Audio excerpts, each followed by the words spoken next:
I'm gonna have fun on a trip with the gals using your card. Out of the blue, I got a call from Brian. I had noticed he'd been coming home late for the past few weeks, secretly chatting on the phone with Nicole, and acting antsy around the house. Had he been plotting something like this all along? I had suspected he might have teamed up with Nicole for some kind of scheme. Good thing I was prepared. Maybe I should pretend to be surprised here. Mine? Huh? What do you mean? Explain. I already knew Brian was leaving for a trip today. Honestly, it's unbelievable. If he's trying to pull one over on me, I wish he'd plan it out better. I had been patient with everything until today. But now, I only felt the urge to get back at him. There's no way I wouldn't have a revenge plan ready. It's about time we fight back against those insufferable siblings, after all the patience we've shown. Once today is over, I reckon everything will clear up. I hope they're having fun on that trip, not realizing one of their fellow travelers is on my side. My name is Pamela Smith. I'm 33, living in a house with my husband Brian. Right after high school, I started working at my current company. After gaining some experience and being recommended by my boss, I acquired several certifications. In this company, if you have certifications and a proven track record, you're valued. I even got a position when I was about 21, and it seems I was the only one to get such a role so young. Even though it's just a lead position. I secretly aspired to reach at least the rank of a department head. After some time had passed, a few new employees joined the company, and among them was Brian. Though I'm younger than him age-wise, I'm his superior at work. I was assigned to train Brian and 2 others, a total of 3 people. Pamela, you're pretty close in age to us, right? And you're a supervisor? Seriously? Yeah, I think I'm maybe a year younger or so. I've been working here ever since I dropped out of my high school, so I've got some experience under my belt. I see that you have your career plans well laid out early on. That's impressive. He often complimented me back then. Then Brian started pursuing me. I reluctantly began dating him, but before I knew it, I had fallen for him. From there, I guess our relationship was pretty typical. We'd go out for dinner or drive around, and before long, we moved in together.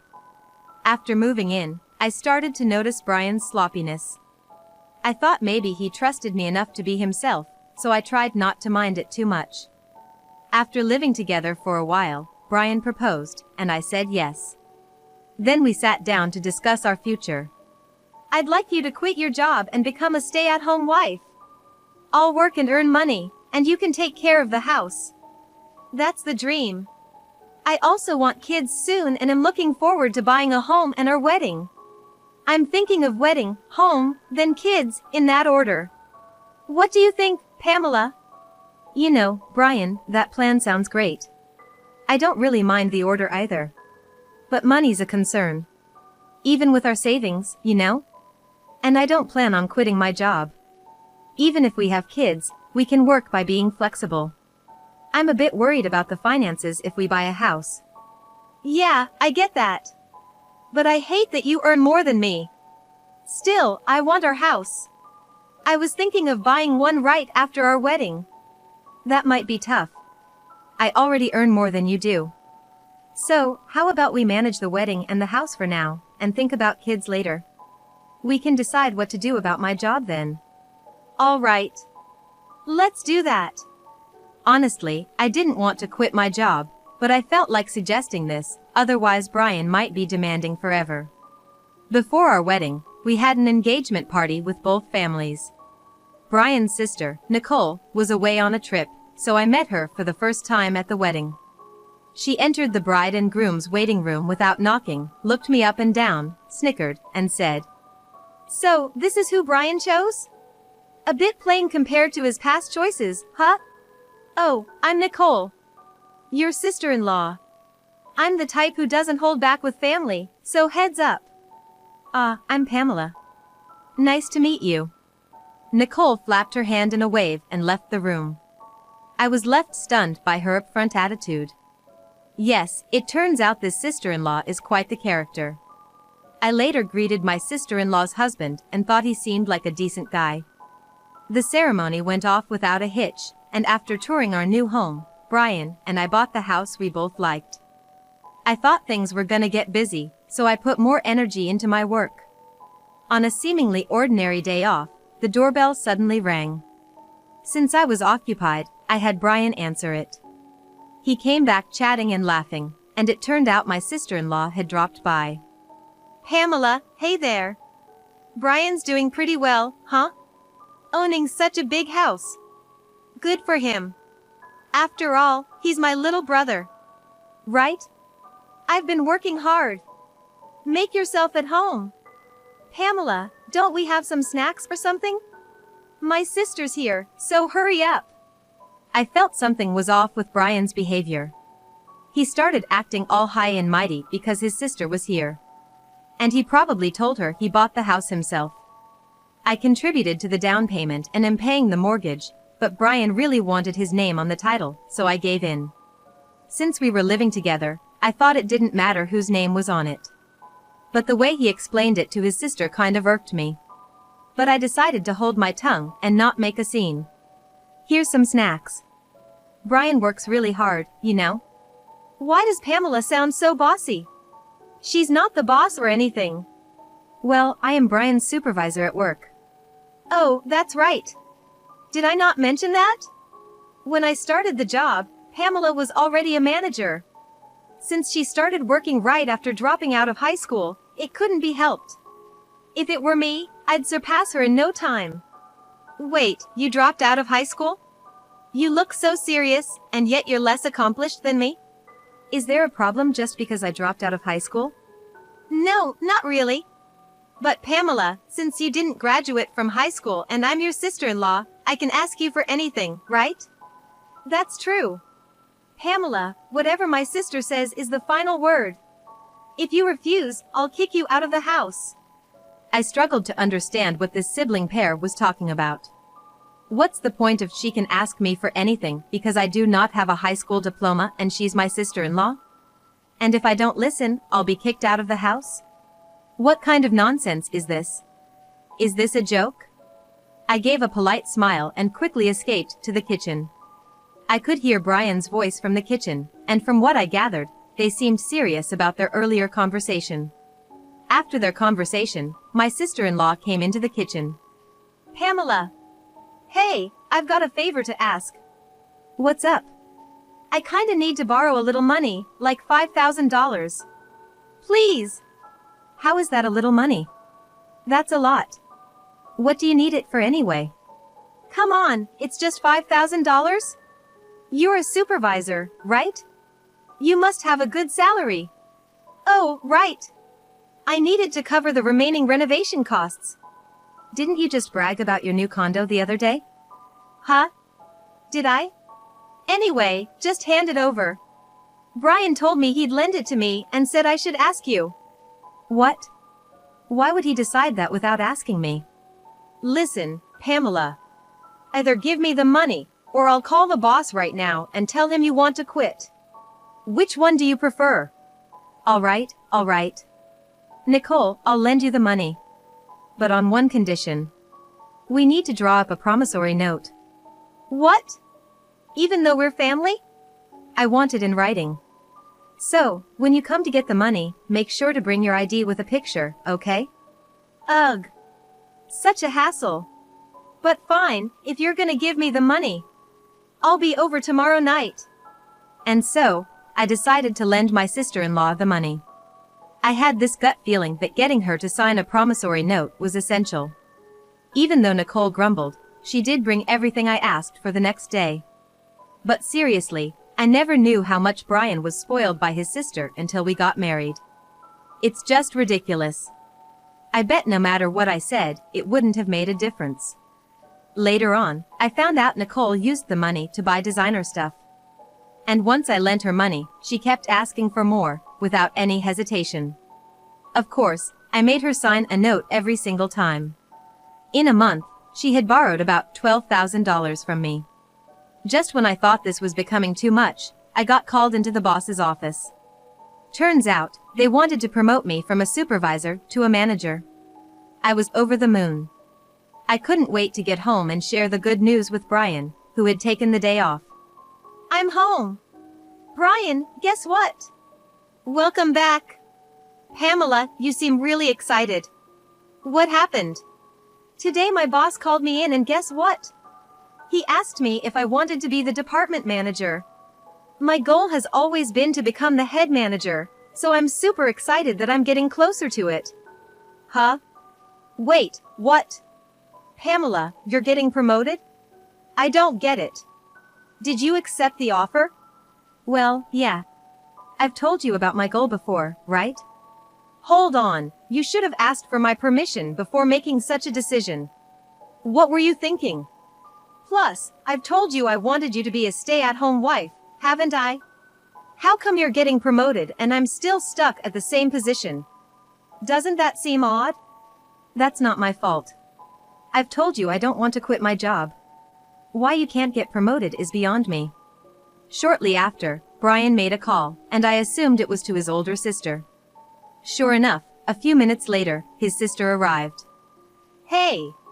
I heard you stole Brian's promotion opportunity. What's the big idea? No, I didn't steal anything. At our company, promotions are based on performance. So you're saying Brian's incompetent at his job? How dare you look down on him as his wife? This is ridiculous. Let's go grab some barbecue on her dime. They rummaged through my purse and took my bank card. I tried to resist, but they were 2 against 1 and I ended up being restrained. The 2 of them left, laughing. Tears welled up in my eyes. I shouldn't have married such a man. It's too late for regrets. I need to find a good divorce lawyer. That night, Brian didn't come home. The next day, when I went to work, Brian had already arrived and came up to me with a smug look, saying, "Yesterday was a blast. Eating on someone else's dime is the best. Thanks for the treat." When he handed me the receipt, I saw he'd been to an upscale barbecue restaurant and the bill was $1,200. There were also receipts from luxurious bars that totaled an unbelievable $6,000. I wanted to snap back, but more and more employees were coming in, so I held my tongue. On my way home, I checked how much was withdrawn from the bank and, to my shock, it was $8,000. I confronted him when I got back. "Brian, what were you thinking? Taking out $8,000? Fancy barbecue and luxurious bars? It's my money, and it's what I had saved from my single days. I just got home and you're nagging me around. Money from your single days? Don't know, don't care. Can't do anything about it now since I've already spent it." He said that and ran into the bathroom. That's it, I'm definitely gonna divorce him. I went to see a lawyer over the weekend. Several weeks have passed since then. The preparations for the divorce are progressing steadily. Ever since that incident, Brian has been coming home late, and he leaves the house in a hurry on his days off. I was getting suspicious and thought about hiring a private investigator when I got a call from Kevin, my sister-in-law Nicole's husband. "Hello. Is this Pamela's number?" "Yes, Kevin. It's rare to hear from you." "Yeah, it's been a while. Anyway, is my wife there?" "Nicole? No, she's not here." "I see. She's been coming home late and leaving without telling me on weekends. She said she was at Brian's place when I asked her yesterday." "Oh, I see. Brian's been acting the same way. Maybe they're both going somewhere together. It's none of my business anymore, so I don't really care. Oh, and Kevin, I had something to tell you as well. Can you hear me out?" "None of your business anymore? What do you mean?" "All right, go ahead." I told him everything that happened. About the money I lent to my sister-in-law and everything else. Upon hearing this, Kevin sighed and said, "Is that so? I'm sorry about my wife. To be honest, I've been at my breaking point and considered getting a divorce, but I just couldn't take action." "Why don't you use the evidence I've gathered, Kevin? You should divorce too. It's not fair for you to be in this situation. Let's give those siblings who are so selfish and spend money recklessly, a taste of their own medicine. Yeah, let's work together on this. Oh, by the way, I think Nicole and the others might be planning a trip. He mentioned that she had urged him to take a long vacation and that there were travel brochures on Pamela's vanity. Curious, I decided to look inside the shelf that Brian had always told me not to touch. Sure enough, I found travel brochures and club cards. That's when it clicked for me. Kevin, I think they might really be planning a trip. I found some brochures. I've got an idea. As I explained the plan, Kevin laughed and agreed to go along with it. We decided to coordinate further via text and ended the call. I also sent him some potential evidence that could be beneficial for the divorce and meticulously planned our next steps. 2 weeks later, early one morning, Brian left the house. I knew about it since Kevin had informed me the day before. A few hours later, Brian called. I'm gonna have a blast on your card with my sis and friends. He had been coming home late and sneakily making calls with Nicole. I had sensed something was off. I suspected they were up to something. Good thing I had prepared. Maybe I should act surprised. Mine? What? What do you mean? Explain. Seriously? You didn't notice? We planned this trip ages ago. Kevin was just our backup plan in case something happened. We felt you've been getting too arrogant lately and talked about teaching you a lesson. Got it now? You can't stand up to us anymore. I don't have to tolerate this any longer. I've been patient for so long, a little payback isn't too much to ask for. I don't feel anything anymore. Not even a shred of emotion. Brian, what did you say earlier? I told you. About your debit card, right? Huh? I have my card in my wallet though? What? What are you talking about? Because here it is. Wait, what the heck is this? You just noticed? Slow on the uptake, huh? Didn't you take my old gym membership card from the fitness club I used to go to? It's the same color and same stiffness. Oh my god. It does say fitness club. But I swear, when I checked it, it was definitely a debit card. You sure you didn't just mix them up? Hey! I heard everything because you're on speaker. What's going on? Brian brought a fitness membership card? I'm sure I saw my debit card. Ugh. So it was a scheme by Nicole and Brian, huh? I'm so disappointed. Actually, last night, I switched the debit card with the membership card. Seems like you didn't check this morning and just went with it. What? Dude, what the heck are you playing at? No, I should be the one asking that. Brian, tough break, huh? Don't get too cocky just because you're my stepsister, got it? You'll remember this when we get back. I've got gifts waiting for both of you when you come back. You trying to bribe us? I won't accept anything but cash. Well, we'll see about that. Look forward to it. That's beside the point. What should we do now? Oh, Pamela, can you send me some money? I hung up the phone.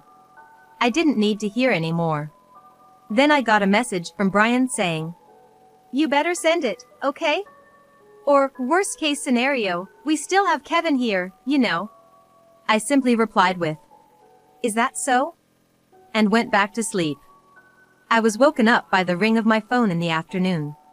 Looking at the screen, there were an incredible number of missed calls and messages. First, I called my brother-in-law and then answered Brian's call. Hey, finally! Send the money ASAP. Please! It's so cold I think I'm gonna freeze. The reason they're cold is because they're in Alaska. Considering it's February, you can imagine it must be freezing. If Brian and his group are saying they're cold, seems like my plan worked. Really? You said Kevin would help, right? Or is he not there? What? Do you know something? Anyway, it's freezing, and Kevin's not here. Should I clue you in? Since you and Nicole teamed up, Kevin and I did too. Simple, right? Now do you get why I entertained you guys for so long on that first call? To buy time. And Kevin? He hopped on another plane and is coming back here. I hung up once I got word he boarded the plane. Got it? What's your deal with my husband, huh? Don't tell me. You're wrong. We teamed up to get back at you. Now, find your own way back. See you. And with that, I hung up. Kevin should be arriving here soon. I decided to call in my lawyer. We had our final meeting regarding the divorce before Brian and the others would return. Why did I gather everyone here? I was sure Brian and the group would confront me. A few hours later, as soon as Brian and his group returned, they started yelling. Pamela! Hey, what the hell? What were you thinking? Be prepared to move out, okay? Kevin's with you, isn't he? Why did you even come back first? Unbelievable. You okay with me leaving you? Apologize. Shut it! Sit down! Usually calm, Kevin's shouting stunned Brian and his companion, making them sit down right away. The lawyer promptly handed out his business cards to both of them. Both looked dumbfounded as they stared at the cards. Well, here's a gift from us. Kevin and I handed them a stack of papers. As they read through them, their faces turned pale. Wait a minute, this mentions property division. You're not saying it's about divorce, are you? It's written on mine too. It's a divorce. What did I do? Divorce has gotta be a joke, right? Yeah, right. Kevin? Let's head home. I'll go first. I've been recording your daily outbursts after some time. Even the call you made from your vacation, Brian. You don't even know what you did? I can't continue like this with you. Hold on, are you sure? I said it, didn't I? I'm demanding half of the down payment from when we bought the house, the rest of the mortgage, and the repayment of the savings you spent from when I was single. Nicole, you spent the money you borrowed from me, and also withdrew from my savings with Brian, right? You're gonna repay that. No wait, Brian, didn't you buy this house? And I never borrowed or used any of it. That's a false accusation. Nicole, please go through everything. There's a promissory note in there for the amount you've borrowed so far. No way, I don't know anything about this. If there's no proof, I'll do this with this scrap of paper. And me too. Hand over that recorder. Brian stomped on the recorder, Nicole tore the paper into pieces and threw it away, and then the two of them looked at us with smug expressions. Look here, first of all, Brian. Even if you do that, there's still data on the computer. And Nicole, that wasn't the original document. What the hell are you two doing? Oops. Indeed, you two don't think things through. Nicole, I have a claim against you too. Spending all the savings and such. And, say hi to that guy you got close at the bar, for me. Both of them were shamelessly crying on the spot. The amount I billed Brian was a total of $115,000, $5,000 for emotional damages, $100,000 for the down payment on the house, and $10,000 for miscellaneous expenses. In addition, there's an upcoming loan repayment of $2,000. For the bill from me to Nicole, it amounted to $31,000, $8,000 for miscellaneous expenses, and $23,000 for a loan for which she signed a promissory note. As for the amount billed from Kevin to Nicole, since she had been intentionally distressing him and spending money, it came to $120,000, $30,000 for emotional damages and $90,000 for miscellaneous expenses, all without any division of assets, like condos. I thought the two of them might sue since they weren't the sharpest tools in the shed, but thanks to our attorney who wrote at the end of the paperwork, if you sue, you're gonna lose for sure. No one's gonna represent you. It'll just cost you more. Work hard on your repayments. We settled it without going to court. I grabbed my packed belongings and left the house. Somehow, the word got out at my office, and he was transferred to another branch. Only a few weeks had passed when I got a message from Brian. Pamela, I want to see you. I never thought life without you would be this lonely. Can we give it another shot? You can work as much as you want. It's not gonna happen. Goodbye. Pamela. It's Nicole. I think you should reconsider things with my brother. Why don't we live together? Maybe there's been some misunderstanding between us. I believe things will be better. Nicole, it's not gonna happen. I'm sorry. Goodbye. They begged, but I ignored them and blocked their contacts. It seems Kevin got a similar call but turned it down and blocked them too. Sometime later, when I passed by my old house in a taxi, I saw it was already up for sale. Since the repayment was done in one go and I'd blocked all communications, I have no idea how they're doing now. As for me, I moved out and bought a condo. Work's been going well, and my boss recently told me that I've been promoted to regional director, a position I've always aimed for. I've also been out to eat with Kevin a few times. He's a bit older, but we click, and our conversations flow easily. Things feel just right now between us, and we think alike. Life's been good since the divorce. I'm glad I got divorced. What happened between me and Kevin after that is a story for another time.